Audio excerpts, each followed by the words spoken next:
Hello, everybody. So in April, Claire Daly and Mick Wallace invited Francesca Albanese to speak inside the EU Parliament building in one of their big conference rooms to present her report that she wrote about the genocide in Gaza. She already presented this at the United Nations. She's the UN Special Rapporteur on the occupied Palestinian territories. So actually not from the EU, but from the UN. But she's also been invited now to speak at the EU Parliament to only one group. This is significant because it shows that not everybody in the EU is on board, not at all, not even on the political level. The problem is there's not enough people overall who oppose what is happening in Israel, and therefore there's EU member states like Germany who support Israel with weapons. But there are people who see through this. There are people who try to organize something. I can only congratulate Claire Daly and Mick Wallace. Mick will now introduce Francesca Albanese even a bit more. There will be timestamps, so you can skip directly to her speech. Enjoy. Thanks very much for everyone for coming. It's brilliant to see so many people here. Our first guest, Francesca Albanese, was appointed the Special Rapporteur on the situation of human rights in the Palestinian territories occupied since '67 by the Human Rights Council at its 49th session in March 2022, and has taken up her function as of the 1st of May 2022. She's a lawyer by training, specialising in human rights. Albanese is an affiliate scholar at the Institute for the Study of International Migration at Georgetown University, as well as a senior advisor on migration and forced displacement for a think tank, Arab Renaissance for Democracy and Development. She has widely published on the legal situation in Israel, occupied Palestine and Palestinian refugees, and the state of Palestine, and regularly teaches and lectures on international law and forced displacement at universities in Europe and the Arab region. Ms. Albanese has also worked as a human rights expert for the United Nations, including the Office of the UN High Commission for Human Rights and the UN Relief and Work Agency for Palestine refugees.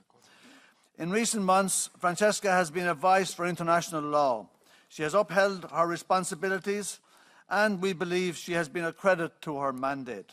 Her report on the situation in Gaza, published a few weeks ago, called Anatomy of a Genocide, is a harrowing but necessary read.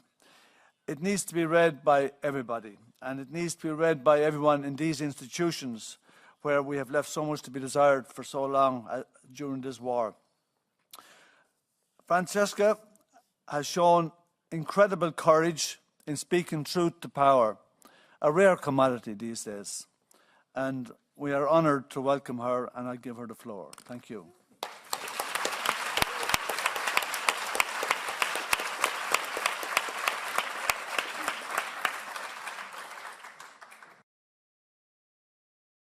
Good afternoon, everyone. And I'm really grateful to the Left Group in the European Parliament for inviting me. This is not the first time, but it's surely the time where I come with a heaviest heart to share with you what I've been working on over the past 6 months.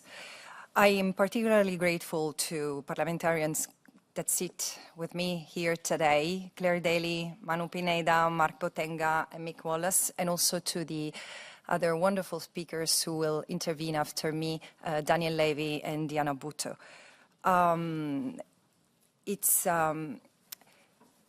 This past month, we have seen the unrelenting Israeli assault on occupied Gaza. And I've noticed patterns that were not new, but that intensified and escalated. Gaza had already suffered 5 wars over 16 years, which had caused 5,200 deaths, including 1,200 children. So the Palestinians in Gaza had already endured a lot. And still, nothing, while I expected violence to explode sooner or later, no one would expect what has happened on the 7th of October and since the 7th of October. History teaches us that genocide is a process, is not an act. And it's not a word that I used with a light heart. And we know that genocide starts with the dehumanization of the other as a group and the denial of that group's humanity. And it ends with the destruction of the group in whole or in part. This is in history. The dehumanization of the Palestinians as a group is the hallmark of their history in Palestine for the past 75 years. It's a history of ethnic cleansing, dispossession, and apartheid. In the words of the great Palestinian scholar and intellectual Edward Said, Palestinians were made orphans of a homeland 75 years ago by the creation of the State of Israel and its continuous policies, which are undeniably intended to erase their presence from the land. Genocide is not defined by personal experiences, painful as that they can be. Genocide is not defined by personal opinions. Genocide is defined in international law as a specific set of acts committed with intent to destroy in whole or in part a national, ethnic, racial or religious group as such.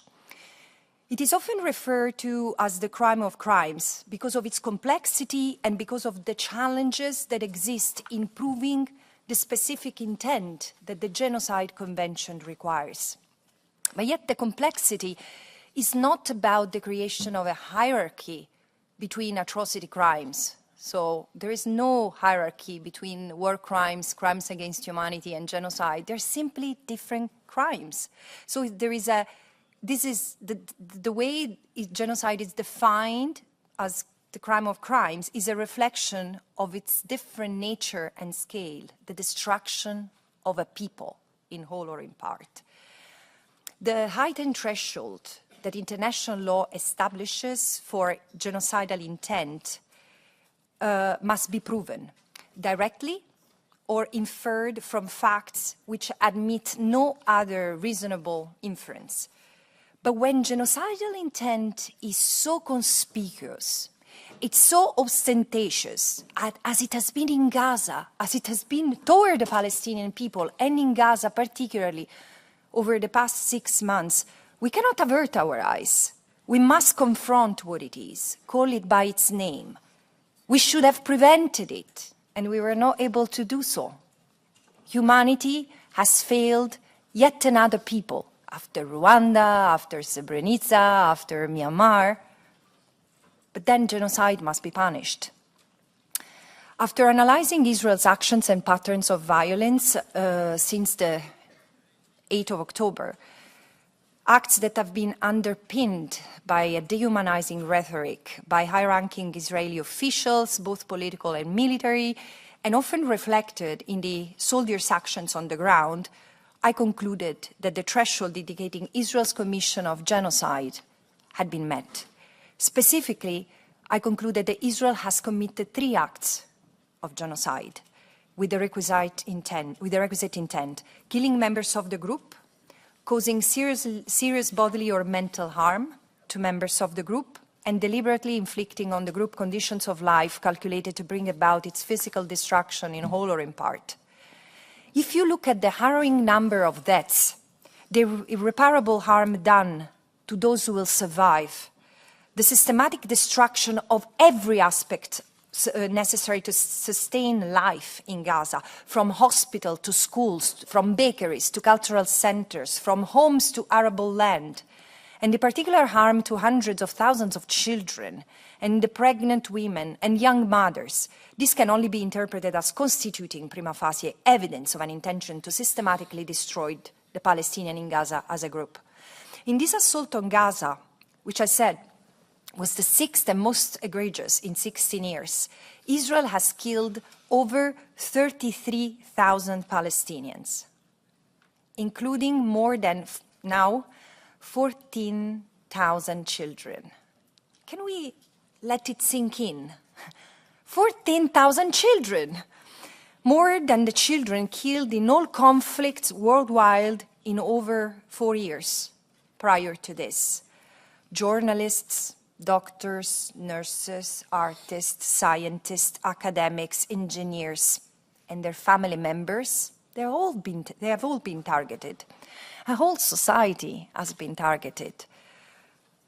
Today, over 7,000 are presumed dead under the rubble. The Palestinians who remain in Gaza keep on talking of the stench in the air. Gaza is not just a graveyard. Gaza is the stench of death in the air.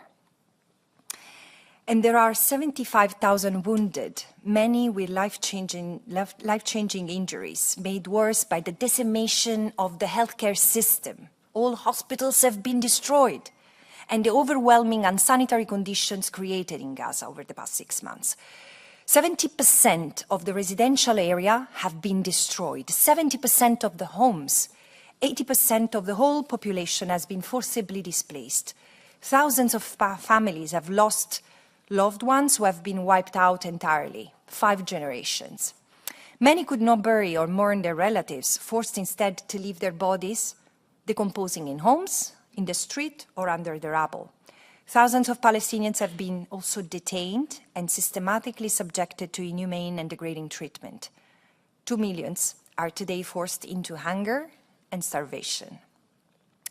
In the first 2 weeks, Israel prevented all humanitarian aid from entering Gaza. And in the ensuing months, it has imposed extreme restrictions on water, food, electricity, and fuel. Israel has blocked the entry of medical supplies, such as anesthetics, incubators, and even baby formula and chocolate cookies. Because they are luxury goods, so Gazans cannot be allowed to get those. Convoys have hardly reached northern Gaza, where 300,000 people are trapped with no way to escape. This deliberate policy has induced rapid and sustained severe food insecurity in the entire population, with those trapped in the north forced to eat animal feed and grass. The occupying power, Israel, has also undermined UNRWA, which is the main lifeline in Gaza. The reason why there was World Central Kitchen delivering food, an NGO delivering food from the sea to the Palestinians in Gaza, is because 70% of the roads have been destroyed. UNRWA is not allowed to deliver anything, and Israel is not honoring its obligation under international law to take care of the occupied population. The hostages, the Israeli hostages and their families have certainly not escaped these devastating circumstances. The collective scars of all this are going to last generations.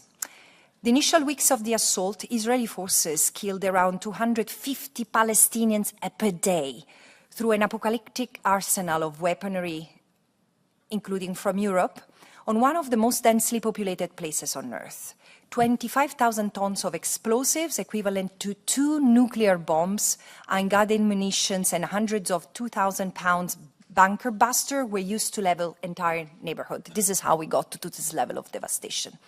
The ground offensive has changed the pattern, but not the scale of destruction. And in 5 months, in 6 months, in fact, Israel has entirely destroyed Gaza, erasing or severely damaging almost all civilian infrastructure and agricultural land, most of the homes, healthcare facilities, telecommunication infrastructure, all universities, most educational facilities, about 300, all municipal services, mosques, churches, and innumerable, as I said, cultural heritage sites, which are integral to the memory, the history, the identity, and the social fabric of Palestine. The vehement anti-Palestinian discourse, which frames the entire Palestinian population in Gaza as enemies to be eradicated and forcibly removed, has been pervasive across all segments of the Israeli society. Call for violent annihilation from Israeli high-ranking officials with command authority, aimed at soldiers on duty in the ground, have served as compelling evidence of explicit and public encouragement to commit genocide. Israeli soldiers have published endless footage boasting about their killing of families, mothers, children, the bombing of homes, mosques, and schools. Self-incriminating videos show them sadistically mocking and humiliating their Palestinian victims, not only by violating their physical integrity, their right to life, but also their dignity, their most intimate possession and spaces that they have entered and looted, and by desecrating cemeteries and places of worship.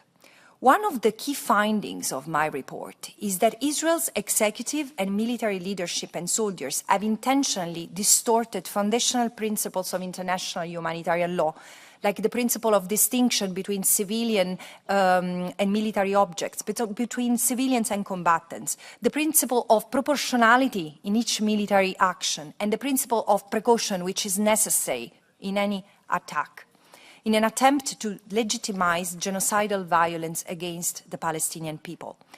By deliberately redefining the categories of human shields, evacuation orders, warnings, safe zones, collateral damage, medical protection, Israel has used these protective functions, these principles, protective functions, as what I call humanitarian camouflage, with the effect of concealing patterns of conduct from which the only inference that can be reasonably drawn is a state policy of genocidal violence against the Palestinians.